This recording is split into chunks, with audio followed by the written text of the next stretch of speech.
Bayangkan, sebuah malam di Jakarta. Langit yang biasanya tenang tiba-tiba dipenuhi deru pesawat tempur asing. Helikopter bersenjata melayang rendah di atas istana negara. Ledakan terdengar dari kejauhan. Pasukan khusus bersenjata lengkap menerobos pusat pemerintahan. Dan dalam hitungan jam, Presiden Republik Indonesia ditangkap dan dibawa ke luar negeri. Tidak ada peringatan, tidak ada deklarasi perang, tidak ada izin dari rakyat Indonesia. Hanya satu klaim sepihak dari negara asing yang merasa paling berhak mengatur dunia. Kedengarannya seperti film fiksi. Tapi inilah yang dalam beberapa hari terakhir disebut-sebut terjadi di Venezuela, sebuah negara berdaulat, anggota Perserikatan Bangsa-Bangsa, dengan militer, pemerintahan, dan konstitusi sendiri, mendadak menjadi sasaran operasi militer besar-besaran Amerika Serikat. Dunia pun terguncang. Amerika Serikat, di bawah kepemimpinan Presiden ke-47, mereka, Donald Trump, dituduh melancarkan serangan kejutan ke ibu kota Caracas. Pesawat tempur dan helikopter tempur dilaporkan terbang rendah.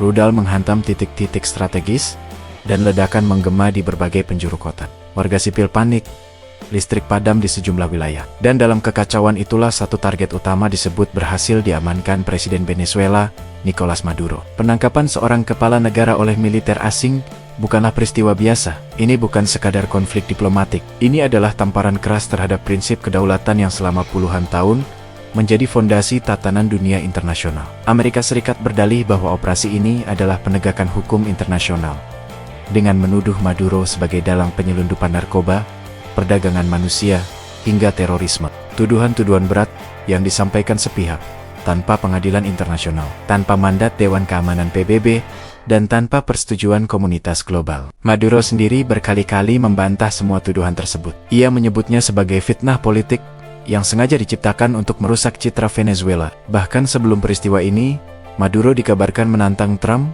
untuk berhadapan langsung dan berbicara empat mata, sebagai bentuk perlawanan terhadap apa yang ia anggap sebagai kebohongan sistematis. Namun yang datang bukan dialog, melainkan bom dan pasukan khusus. Operasi ini disebut melibatkan pasukan elit Amerika Serikat, Delta Force, unit yang dikenal dengan misi-misi senyap dan mematikan. Unit yang sama yang pernah digunakan untuk melumpuhkan pemimpin ISIS, Abu Bakar al-Baghdadi. Kali ini, targetnya bukan jaringan teroris non-negara, melainkan presiden sah sebuah negara berdaulat. Sebuah presiden berbahaya yang membuat banyak negara bertanya, jika ini bisa dilakukan terhadap Venezuela, siapa yang menjamin hal serupa tidak terjadi pada negara lain?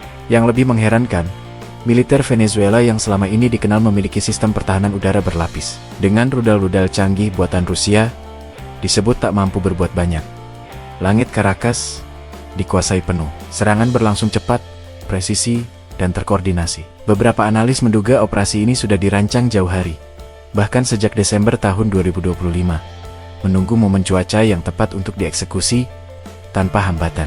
Trump sendiri, dalam pernyataan publiknya, secara terbuka mengakui bahwa operasi ini sempat tertunda karena faktor cuaca. Ia menyebut, ketika kondisi langit membaik, keputusan langsung diambil. Pernyataan yang bagi banyak pihak justru memperkuat kesan bahwa ini adalah agresi militer terencana, bukan tindakan darurat atau defensif. Sebuah keputusan sepihak yang mempertaruhkan stabilitas kawasan Amerika Latin dan bahkan dunia. Reaksi internasional pun mengalir deras. Negara-negara Amerika Latin menjadi yang paling vokal. Kolombia, negara tetangga Venezuela, mengecam keras serangan tersebut. Presiden Kolombia Gustavo Petro menegaskan bahwa perdamaian, penghormatan terhadap hukum internasional, dan martabat manusia harus diutamakan di atas segala bentuk konfrontasi bersenjata. Ia menyebut tindakan Amerika Serikat sebagai perampasan kehormatan rakyat Venezuela.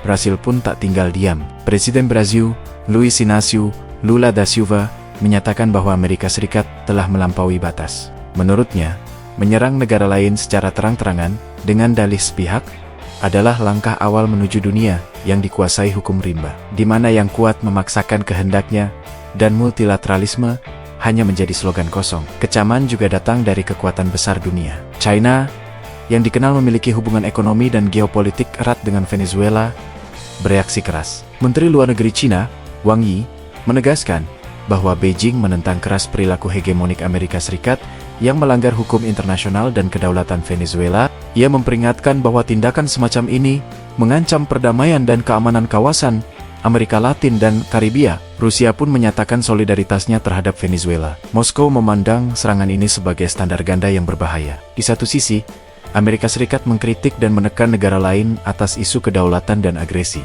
Namun di sisi lain justru melakukan tindakan yang sama, bahkan lebih ekstrem.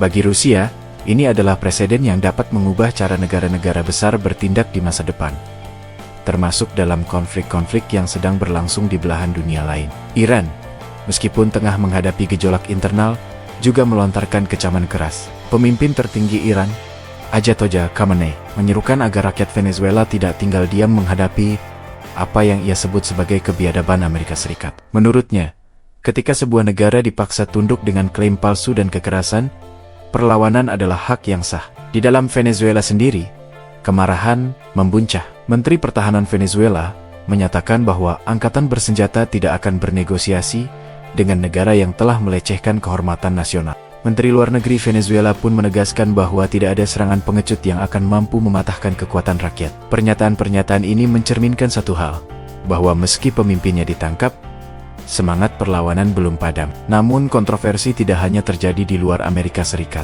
Di dalam negeri Paman Sam sendiri, suara-suara kritis mulai bermunculan. Sejumlah anggota Kongres mempertanyakan legalitas operasi militer tersebut.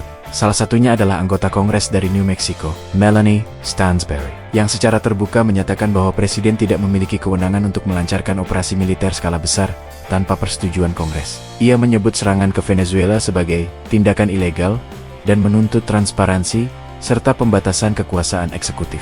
Pernyataan ini memperkuat dugaan bahwa agresi militer tersebut lebih didorong oleh kepentingan politik dan ekonomi, bukan semata-mata penegakan hukum. Banyak analis menunjuk pada satu fakta yang tak bisa diabaikan.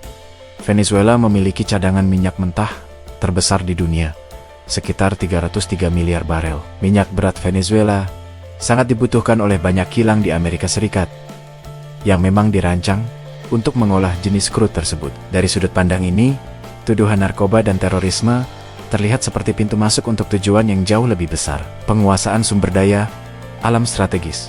Trump sendiri, dalam pernyataannya, menyebut bahwa Amerika Serikat akan mengambil alih pemerintahan Venezuela hingga proses transisi kepemimpin baru selesai. Pernyataan yang menimbulkan pertanyaan besar, transisi seperti apa dan sampai kapan? Siapa yang menentukan bahwa transisi itu selesai? Dan atas dasar hukum apa sebuah negara asing berhak memimpin negara berdaulat lainnya? Inilah titik di mana dunia mulai bertanya-tanya, apakah hukum internasional masih berlaku? Atau kini dunia benar-benar memasuki era baru, di mana kekuatan militer menjadi satu-satunya bahasa yang dipahami? Jika seorang presiden bisa ditangkap dengan dalih sepihak, tanpa pengadilan internasional, tanpa mandat global, maka tidak ada satupun negara yang benar-benar aman. Bagi Indonesia, pertanyaan ini menjadi sangat relevan. Apa yang akan kita lakukan jika suatu hari skenario serupa diarahkan kepada kita? Jika kedaulatan dianggap remeh, jika tuduhan sepihak dijadikan pembenaran untuk intervensi bersenjata, peristiwa di Venezuela, terlepas dari segala kontroversinya, adalah cermin keras bagi dunia, bahwa kehormatan sebuah bangsa bisa direnggut dalam semalam jika tidak ada keseimbangan, kekuatan dan keberanian kolektif untuk menegakkan hukum internasional. Kini, dunia menunggu. Apakah Perserikatan Bangsa-Bangsa akan bertindak? Apakah ada mekanisme hukum yang benar-benar mampu menjerat negara sekuat Amerika Serikat? Ataukah semua kecaman ini hanya akan menjadi catatan sejarah, sementara presiden berbahaya ini terus berulang? Satu hal yang pasti, apapun yang sebenarnya terjadi di balik layar, narasi tentang Venezuela telah mengguncang kepercayaan dunia terhadap tatanan global. Dan pertanyaan terbesar masih menggantung di udara. Jika ini dibiarkan, negara mana yang akan menjadi korban berikutnya?